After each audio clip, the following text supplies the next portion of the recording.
someone in Congress that questioned Scott Bessent about it, and he did mention that it looks like China is looking to back its currency with gold. That would be another like not a tailwind for higher yields, treasury yields, because it means foreign countries they're going to be buying gold instead of treasuries. That's a major shift, right? I mean, if we price gold as if we would have 50% of our debt in gold, gold itself would be probably marked at around $70,000 an ounce, which is crazy. Gold is in a very critical position as a macro asset for the next 5 to 10 years, in my view. If we are with central banks' balance sheets, really heavy on gold, I would change that opinion, but that's not the case here. Now, we all know they're all chasing one thing, and that's gold. Gold's wild price swings in recent weeks are increasingly being linked to speculative trading in China by some analysts, with U.S. Treasury Secretary Scott Bessent attributing the heightened volatility to unruly Chinese activity. Physical buying of the non-yielding metal is another factor pushing gold higher, as the People's Bank of China added bullion to its reserves for the 15th month in January. The debasement trade continues with more central banks diversifying from dollar reserves to other assets. Renowned financial analysts MarioInnecco and TaviCosta opened by emphasizing that the global monetary system is at a turning point. In the discussion, Mario notes that confidence in fiat currencies is gradually eroding as debt levels expand and geopolitical fragmentation accelerates. Discussions in Washington suggest policymakers recognize that China may be positioning gold as a strategic monetary anchor.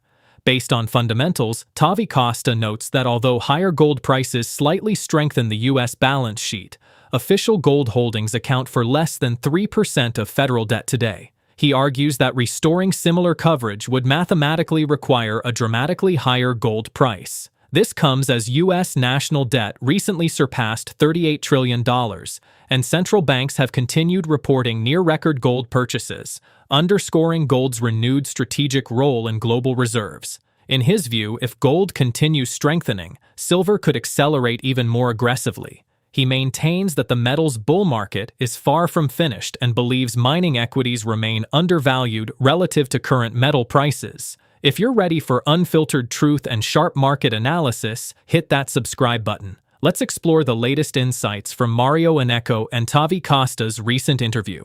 The other thing you noted the other day is that China and the other BRICS countries or Global South countries, they're moving more and more towards trading amongst themselves in their own currencies, but they're also buying a lot of gold as a monetary reserve. And I think it was someone in Congress that questioned Scott Bessent about it, and he did mention that it looks like China is looking to back its currency with gold. That would be another not a tailwind for higher yields, treasury yields, because it means foreign countries they're going to be buying gold instead of treasuries. And do you think that's going to push the U.S. into thinking about gold as well in the system? Well, look, I've been of the theory that I think the US is the one also participating in the accumulation of gold here in the market. I think that that's also pushing gold prices higher. Bessent tweeted back in October of 2025 that the rise of gold prices has been helping the government because their balance sheet has obviously improved.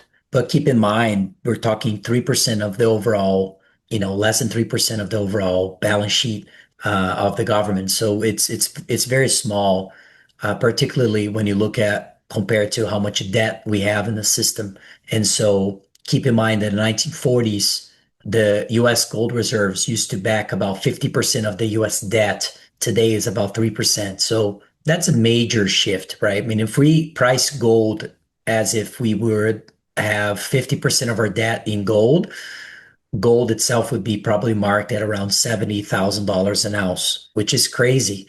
Now, I'm not here to say those things here, but that's the just a mathematical equation of getting back to normal standards, if you will. So, look, I just think that what we're seeing worldwide with those news of China that you mentioned is that the world is thinking now back again about bringing back discipline, and not because they just want discipline, it's because they're being forced into that, given that fiscal and monetary instability that we're seeing worldwide. And that's going to go, we're probably going to go more and more towards that path of other currencies that will be looked to be backed by gold. But in order to have that, they need to have the gold first. So gold is in a very critical position as a macro asset for the next 5 to 10 years, in my view. If we are with central banks' balance sheets, really heavy on gold, I would change that opinion, but that's not the case here. Now, we all know they're all chasing one thing, and that's gold. And if that's going to occur here in the next few years, it's going to change a lot of things alongside with that. I can't speak for silver in the near term. Your guess is as good as mine, but I do think we're seeing some digestion of a very big move. This is just an interpretation near term, but silver is poised to go significantly higher. If gold deserves to be higher, silver deserves to be massively higher too. So we're in a bull market for metals, in my view. We're far from being done on that, and a lot of the mining companies are still being priced as metals are going to fall. And if anything, they keep rising. It's not even stabilizing. They just keep rising. And so there's a lot of repricing that needs to happen in the mining industry as well. Very exciting times for those that are investors in the space. We'll invest in every place, but I think one targeted aspect that we're going to be looking to break the stigma of the industry that it takes 10 to 15 years to go from exploration to production. Looking for these companies you can't do that with the entire industry. So looking for these companies that have strategically in a position where they're either stuck in the mud for whatever reason and need capital or some sort of rearrangement of their current business to get back or to get into production quickly, to get into cash flowing stage quickly. I think that and one of the main reasons why institutions have shy away from the mining industry is this lack of conversation about when are we going to go into production, when we're going to go into cash flowing stage. Now, outside of the big senior guys, the other part of the industry is kind of left behind with the dreams and of getting into production, but it never happens. And so trying to tackle that part of the industry very well would be one part of my plan. I still really like targeted positions in exploration, and the other side of me that has, I would say, created, especially myself, most of my wealth has been structuring the right deals in the mining industry, and certainly will continue to do that. Meaning acquiring assets from majors or buying distressed assets for whatever reason. Now that's one area that I think I can add a lot of value. So we're going to go there as well, and that's going to be part of a whole package of a portfolio, very focused on mining, but lots of angles there. I call it three pillars of investments in the mining space. In his analysis, TaviCosta warns that U.S. debt is reaching a critical point, with interest payments near 4 to 5% of GDP, a level few comparable economies face. He predicts policymakers may need to cut rates sharply, possibly towards zero, as current market expectations for modest reductions underestimate the fiscal pressure. Gold prices rose more than 2% on Friday, as weaker than expected. U.S. inflation data reignited hopes for Federal Reserve rate cuts this year, offsetting concerns from stronger than expected jobs data earlier in the week. However, MarioInnecco suggests that whether through explicit yield curve control or alternative mechanisms, authorities are likely to suppress long-term yields. While the policy may not be labeled yield curve control, its impact would artificially lower rates, renewed financial repression, and upward pressure on inflation. Under that scenario, hard assets such as gold and silver to benefit substantially, as metals have not yet fully priced in the magnitude of potential monetary easing ahead. Let's jump into the interview. I think Trump has, he obviously fantasized that idea in a large way and extrapolated in a way that it's not necessarily true factually. However, the government is in a position. I remember looking at a chart a few years back that showed how much we're paying in interest payment relative to GDP. And we're approaching 4 to 5% now. This is a very dangerous path that we're in. And I would say that there's no other economy that is the size or similar size, I should say, of the US or any other developed economy per se that has anywhere close to that level of a deficit. And so this is a real problem. I would say that, if we take it down to call it, let's say, to zero, which eventually I think we're going to have to go somewhere around there, it's going to help tremendously the deficit issue. Then the question becomes, what does that do to hard assets? And what does that do to the repricing of a lot of other things, and especially inflation? I think that the US has hit a wall of debt, especially from a government standpoint, and it's going to be very difficult to get out of this outside of reducing rates substantially. And so I do think we're going to go down that path. And that's the bottom line, regardless of the message that he was saying in regards to being right or wrong, or factually right or factually wrong. I think that clearly there's a financial suppression message that is much larger than anything there.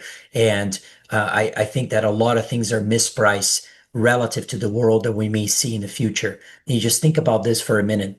We just changed potentially the Fed chair here with Kevin Warsh. And the idea is that he's going to cut rates substantially. In that interview, he does say that he thinks he made a mistake hiring that person. I do think that if your goal was to take a very extreme dovish president of the Fed to take over that leadership, I do think that President Trump is right. That probably was a mistake. But nonetheless, Kevin Warsh has been very openly talking about how he wants to cut rates drastically. And if that's the case, look, you look at the curve of the market of how many rate cuts we're expecting 2 years out, and it's only two rate cuts of 25 basis points. I think, I believe that there's a very strong case to be made that we're going to see a lot more cuts in the near future. And that part of the market is completely mispriced. So gold is making, coming back to $5,000 an ounce, silver at above $80 an ounce. And we haven't even seen yet that pricing of interest rates change drastically here in the near future. That could be another tailwind for all these things. And so very exciting times to be in the metal space right now. Yeah, and you said they could even take rates down to zero, they've brought it down from above 5 to 3.75, and the 10-year yield went from 3.6 when they started cutting, and it's still above 4. I noticed that the 30-year yield is almost at the same level it was a year ago, so the curve is steepening. And I feel that unless they do something artificial like yield curve control, if Warsh cuts rates aggressively in the coming year, yeah, do you think they're going to institute yield curve control? And I think that would be even more a fuel to the fire of financial repression and fuel to the fire of the bull market in hard assets, gold and silver. Yeah, look, policymakers are very clever, and in terms of the situation of how to express some of these ideas, and yield curve control, I think, has a very bad connotation, just like QE. And it wouldn't shock me if they try to go anywhere around that term, but it's gonna look like it, yield curve control, but we won't be able to say that it is yield curve control technically, which doesn't change the impact that it has in markets. What I'm trying to say is we could see your classic yield curve control coming from the Fed or coming from other institutions like that, or you can also see a place where there's a deregulatory changes in especially in the banking system, which allows the banks to actually buy treasuries. That could be a big shift in terms of demand for those securities that could cause the long end of the curve to fall. And so I think that is also sort of a lot of people are thinking from the lenses of all the imbalances we have, that rates make sense to be higher. But once you realize that the rates themselves are the actual problem, and if they're trying to eliminate the problem, the only way to do it is actually dictating rates lower, manipulative.